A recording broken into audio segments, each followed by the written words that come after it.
Hi, I'm Sydney and welcome to my channel. If you are new here, I make videos about navigating my life in my 20s through my career and finances and everyday moments as I set goals and try to chase my dreams. I hope to inspire you along the way to do the same. So, today I'm just going to dive in and share something that's really vulnerable. But right now, a major goal of mine is to pay off $6,555 of debt that I have on my credit card. Today, I'm going to be sharing with you how I got into this much debt, why it's taken me so long to pay it off. I'll share a bit about my budgeting and finances. And I just hope that if you're struggling with your finances and you're also maybe struggling to live paycheck to paycheck as I am, I just want to share this with you and let you know that you're not alone. And I hope that this gives you a little bit of inspiration for how to maybe navigate your own finances. I'm obviously not a finance expert, and this is kind of all new to me as far as like budgeting and really getting serious about my finances. But I think it's really important too because I have a lot of goals that I want to achieve. And one thing that has just been weighing me down and honestly just taking up such a large mental load is the debt that I need to pay off. It feels like I am continuously behind financially, and it's preventing me from getting further ahead on other things I want to do. So, I'm going to be breaking down how I plan to pay off this debt, and I do have my computer here with me to help me kind of break it down and to dive in. And also, that way, I can just share with you my expenses and even what I've changed as far as my expenses this month. So, starting off, how did I get into this much debt?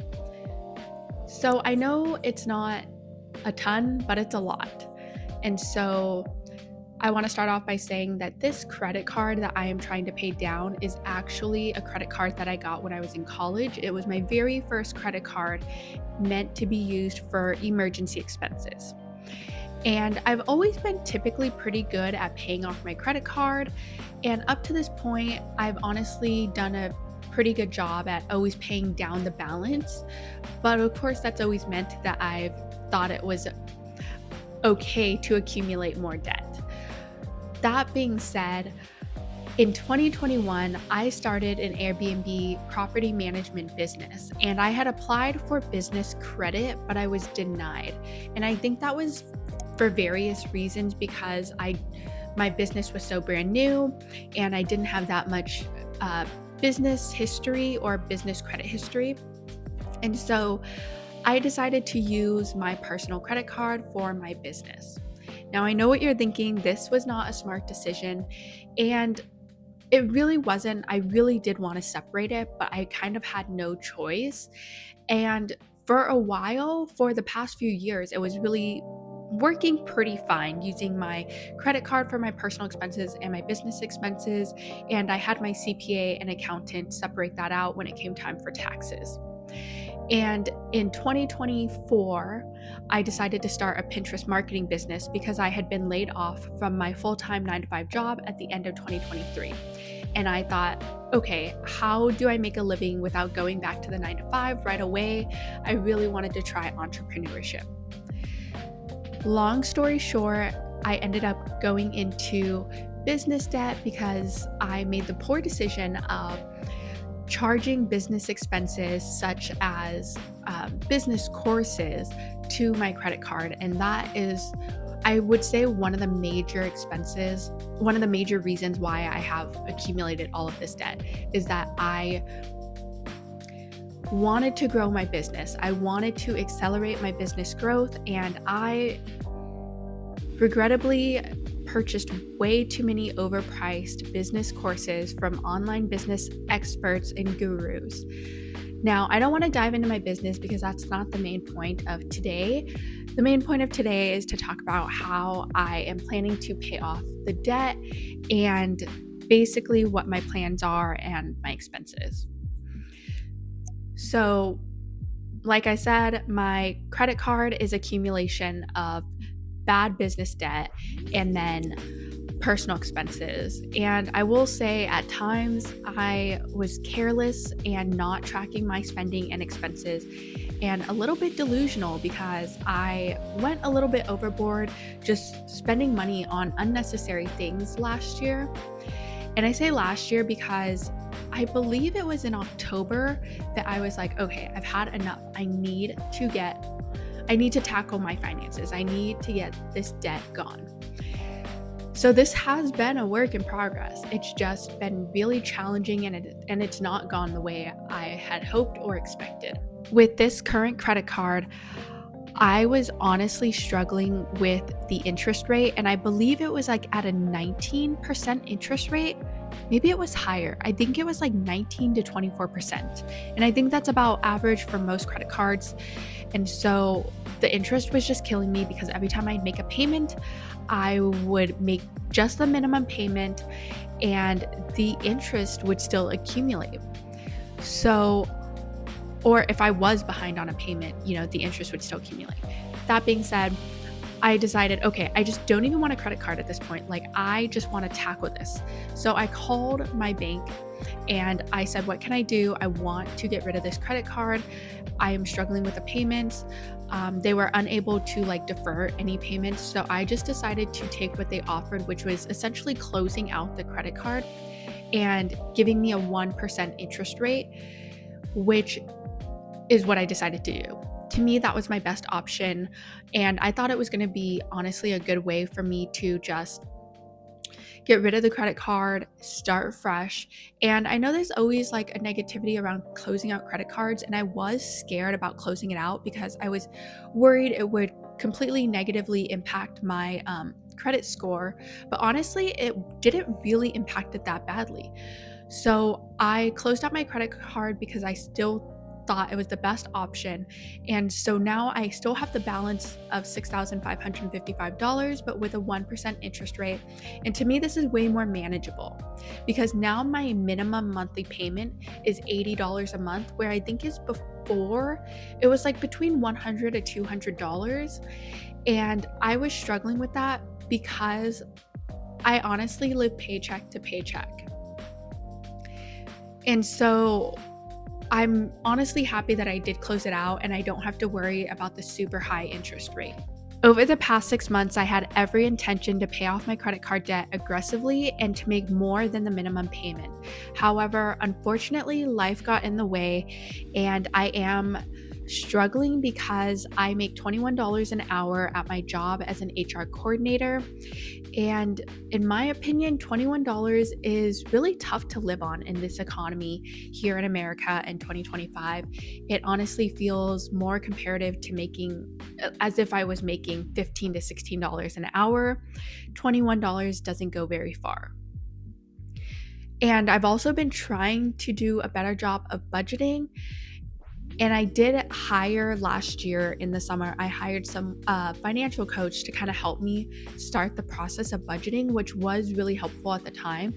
I'm no longer working with a financial coach, but they did help me to lay the foundations of budgeting. But it is something that I'm still working on and trying to get better at and trying to be more consistent at.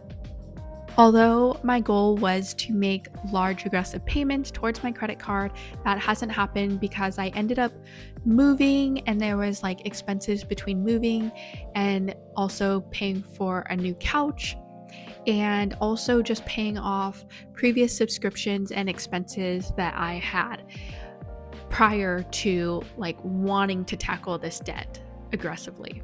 So here's my plan for paying off my credit card. First of all, I'm going to prioritize paying off my debt. That is the number one goal, and I am coming back to the goal of hoping to make more than the minimum payment.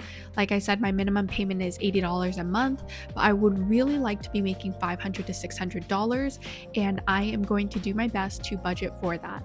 So that really means I need to cut out Amazon shopping. That has been one of the major difficulties I have is spending money on Amazon. There's always a bunch of things I want to buy and I'll think, oh, no problem, it's only $20 here, only $50 here, only $100 here. And of course, as you know, that all adds up really quickly. So I ended up canceling my Amazon monthly membership. I think I was paying $14.99 a month, and I went ahead and canceled that because that way, I don't get the free shipping and I won't have that temptation to actually spend money.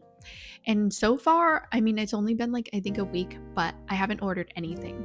Another way that I am prioritizing paying off debt, as you know, I said I canceled this credit card. I do not have any other credit cards except for this one with the $6,555 balance.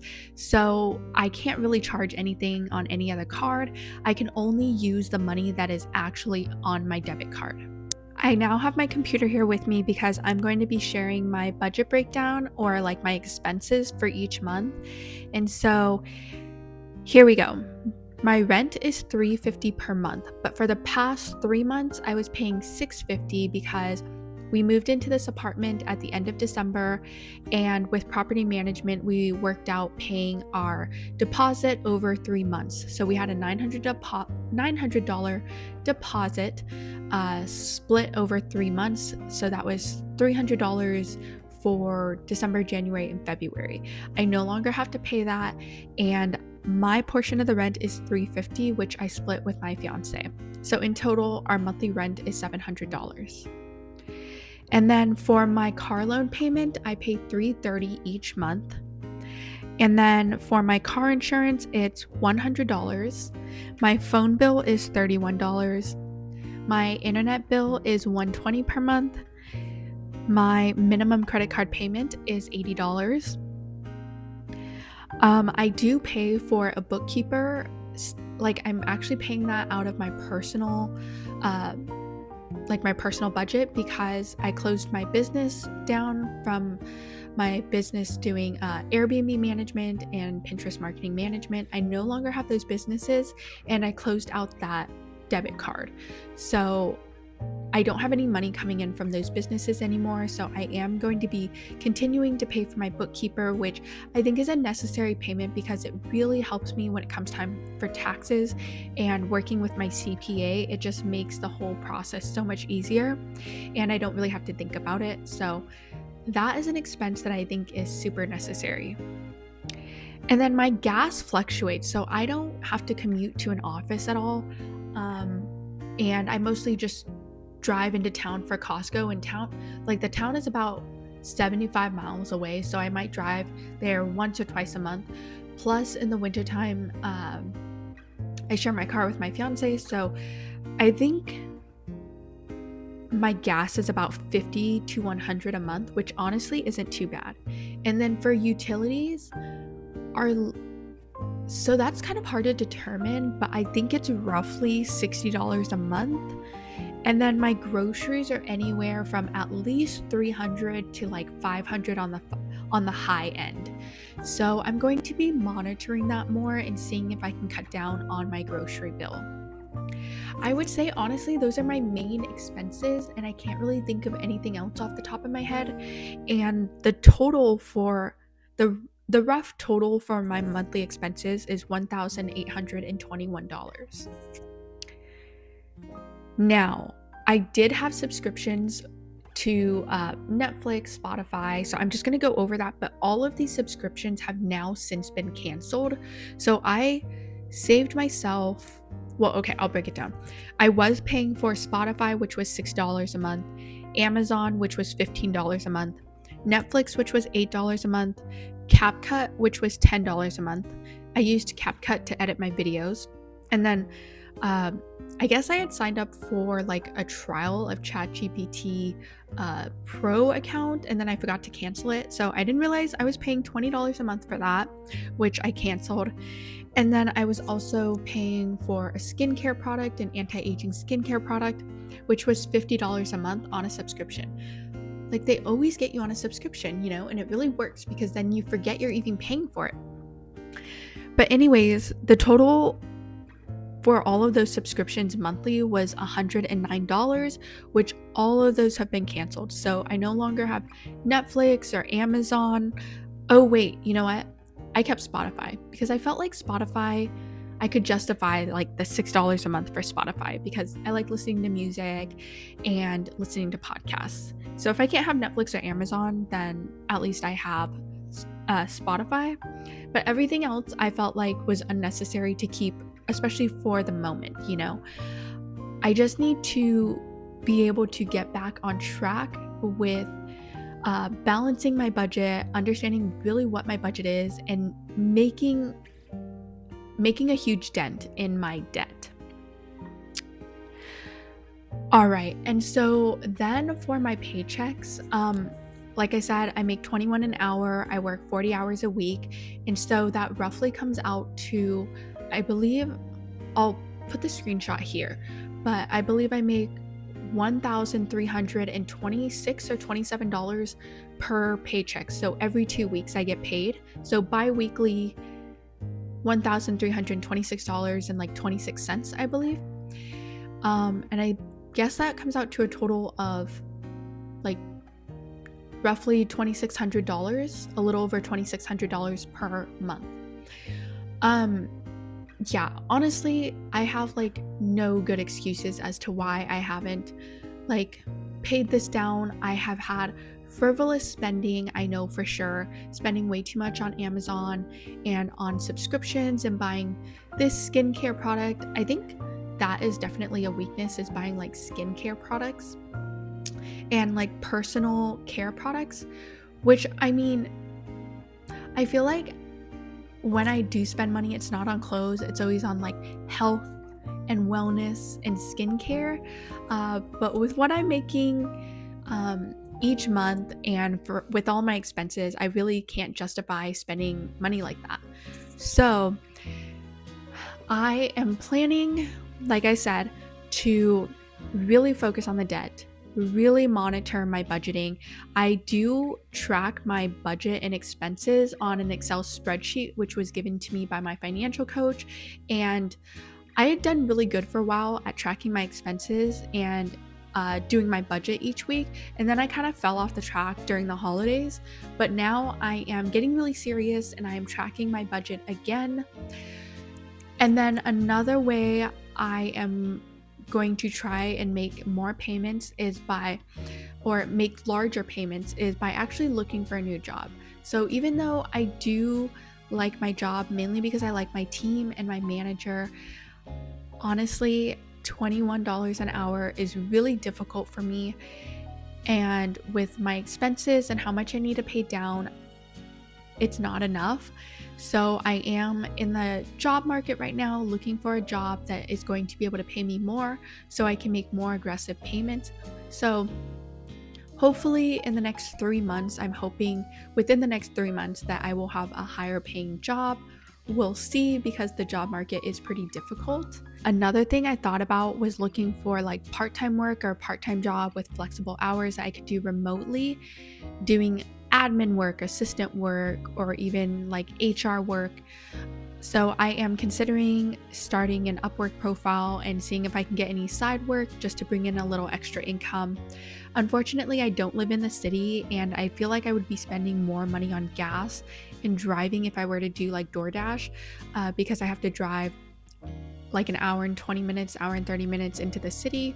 So at this time, I don't feel like it's worth it to do DoorDash. Also, I think there's a lot of drivers in my nearest large city, so I'm not sure if the earnings are worth it. But one thing I thought was like soon in my small town, they're going to start the farmers market again come this spring, which I think will begin either in April or May. So I'm looking forward to the farmers market because I actually really enjoy cooking and baking, and I thought it would be fun if maybe I start to bake treats, because that could be another way that I can earn extra income on the side.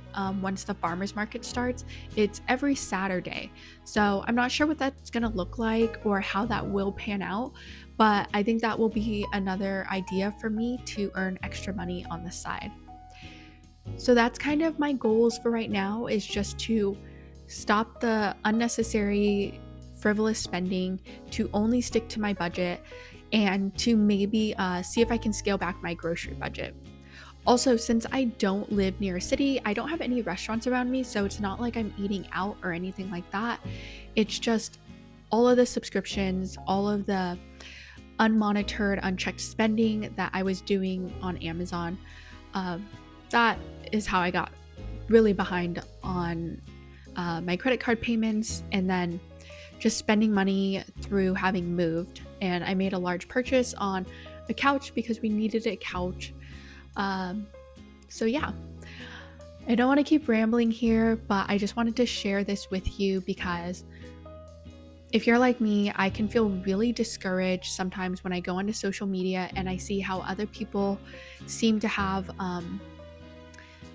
more ease in their life when it comes to finances and spending, and they're always showing you what they're buying and encouraging you or us as the viewers to buy more things and to fill our home with things and to spend money on things that maybe we actually can't afford. And so I know how it can feel really discouraging and just make you feel like you're maybe not doing enough, even when you actually are doing as much as you possibly can in this moment to